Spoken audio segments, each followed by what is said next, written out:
sitting in a space shuttle today. Very much a change from many, many years ago.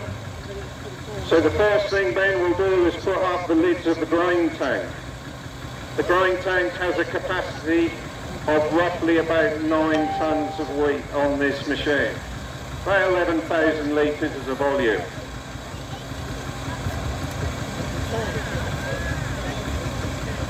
So once Ben has put the grain tank up and made sure that he's happy, he's now going to put the thrashing mechanism in gear.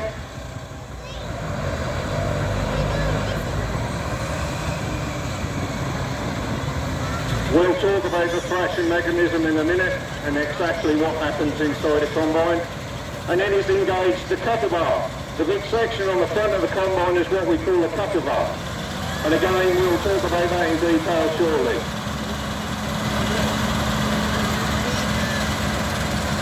So what Ben is going to illustrate to us to start with, you need to imagine with me this lovely green field which needs a rain. There's a nice field of wheat. So Ben has just come into this field of wheat, and this first thing he's going to do is cut off the headland, the first part of the field.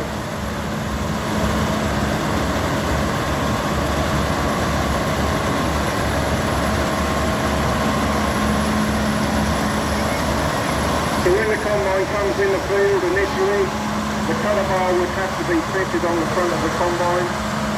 So when we travel along the road, the cutter bar is separate, it's on a separate trailer, we pull into the field, we attach the cutter bar to the combine.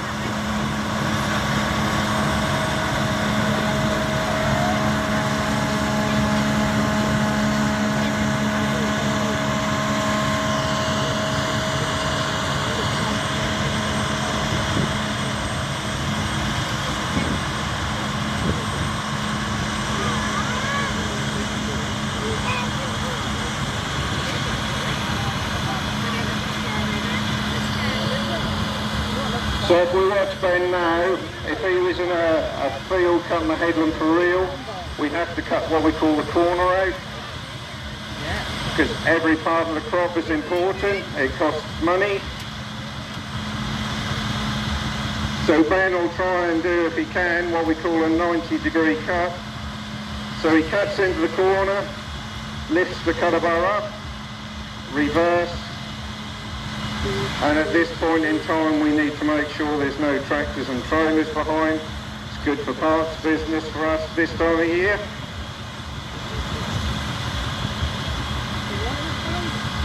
He'll then do a second cut to make a wider angle, and then third time he will come right round onto the new strip.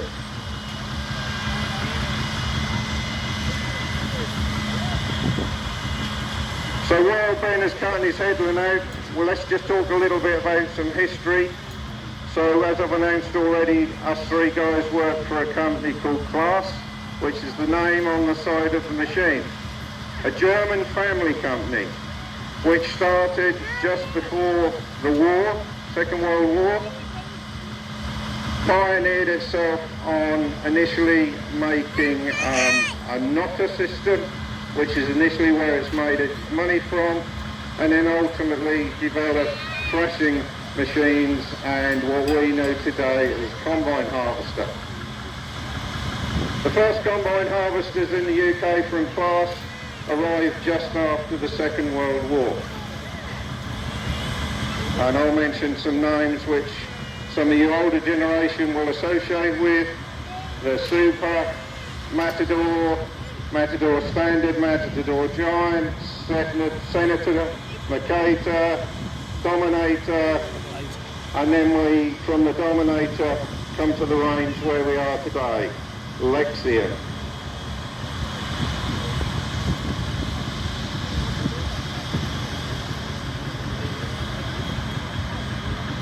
So just after the war, we needed an importer for the United Kingdom, and the company that chose to import the machines basically into East Anglia to start with, and then the greater part of the UK, was a company called Manns, J. Mann and Son. J. Mann and Son today is a company that doesn't exist anymore, but on the retail side we still use the name Claas Man Limited. So that is the retail arm in East Anglia of Claas UK.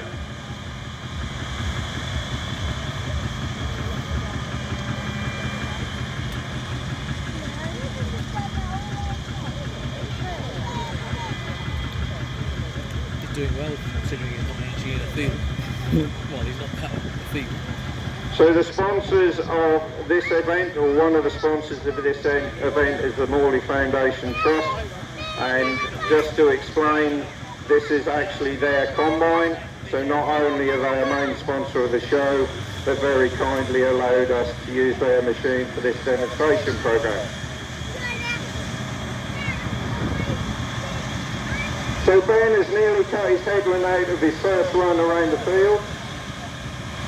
As I say, if we've got a good yield of wheat, the grain tank is going to start getting full. So next time round, hopefully we can do a demonstration of unloading the grain tank into a trailer. The primary function of a combine. What is the primary function of a combine? Well, it's basically to collect seeds.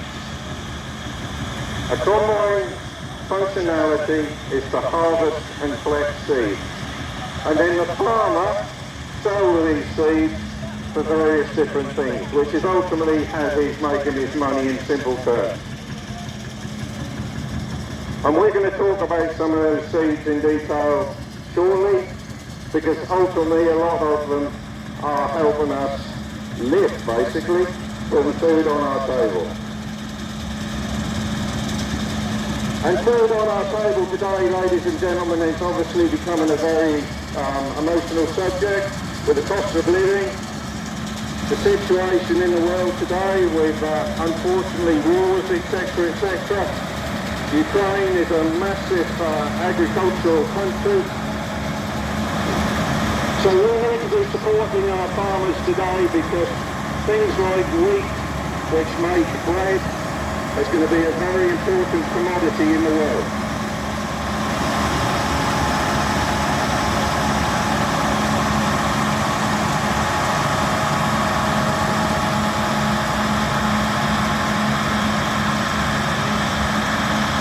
Okay, quickly, just before we start doing the unloading, just to explain some of more of the specifications of this combine. It's a model 7500. It has a Mercedes engine powering the whole thrashing system and propelling the machine forward, rated at about 460 horsepower. Now what we should see in a minute is the grain tank getting full. So when the amber beacons come on, that means the grain tank is 70% full, and we need to think about getting a tractor and trailer to unload the grain tank. So as you can see, the beacons have now come on, so if there's a real situation, the tractor and trailer may be some way off. He needs a visual display to know that he needs to start heading across towards the combine. So as you can see on the left-hand side of the machine is a big tube now come out. We call that the unloading spout. And what we're now going to do is transport all the grain, or the little seeds that we've collected in the grain tank, and transport them across and put them in the blue trailer. The grain tank has got a capacity, as I've already said, of 9 tonnes. So the trailer is 18. So we're going to unload twice in the grain trailer before we take the grain back to the grain store.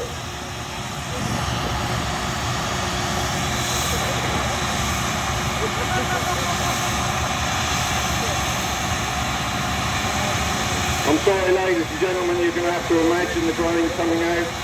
Wheat is very expensive at the moment. We couldn't afford to put some in our tank today.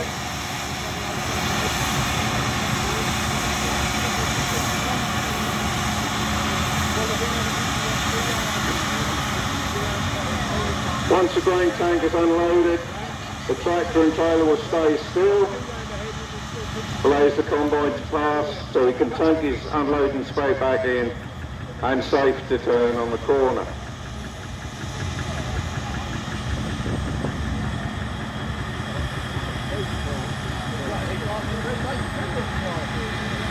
you'll notice the drive wheels, or the drive tracks I should say, on this machine are tracks. The reason being is for soil compaction, but probably the bigger reason is it allows us to take the bigger machines on the highway. So just under or over 3 metres, depending on the model. It gives us a far narrow transport width, as if it against big tyres, I should be saying.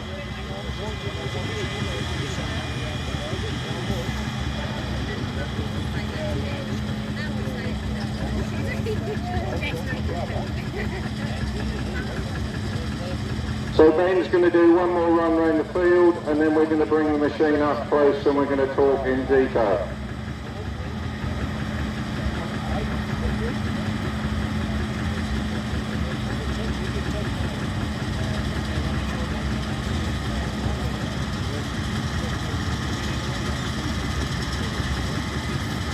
So as the combine comes past us this time, we have a cutter bar on the front which is called a 930 Combio. That's in old money 30 foot wide. You will see there's 2 belts going round and round, so we're going to explain this more in a minute, but basically it's helped convey the crop into the machine much faster.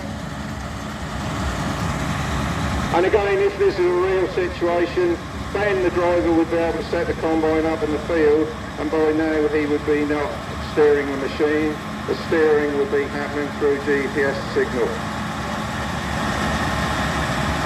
So while we're talking on the technical aspect of driving the machine, we also have a system in there called CMOS automatic. What does that mean? Well, the combine will set itself up and it learns from what crop is coming through.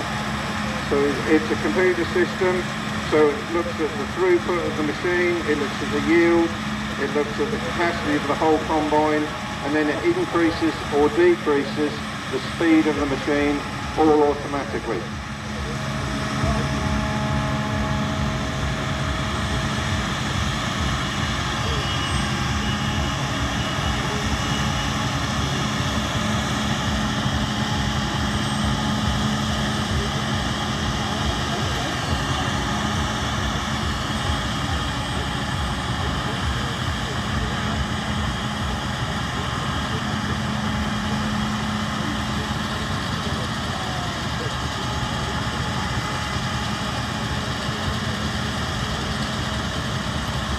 Okay, for those that you're not aware, harvest is now about to start in East Anglia. So for Norfolk and Suffolk, there's 1 or 2 combines already been operating in Bali.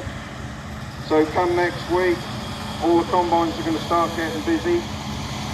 And they will be running for the month of July and August. So 6 to 8 weeks, weather depending, all the farmers will be busy doing their cereal harvest.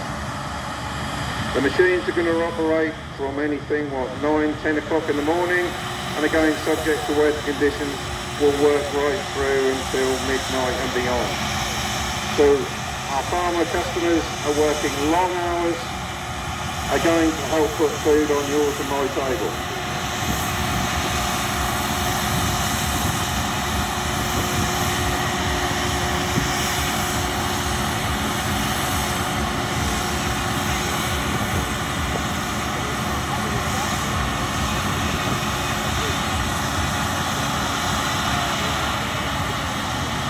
So this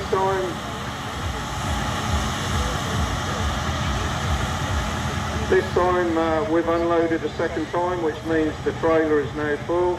So if it was for real, the tractor and trailer is now going to pop off back to the grain store. And in some cases this can be quite a journey for the tractor operator.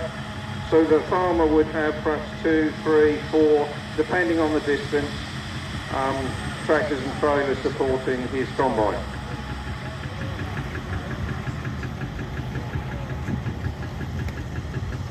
So what we're going to do now is ask Ben to bring the combine right up close, and then we'll talk about how a combine operates in a little more detail, and perhaps also just look at some of the crops that we harvest with a combine harvester and what you think those seeds are going to be producing to put food on your table.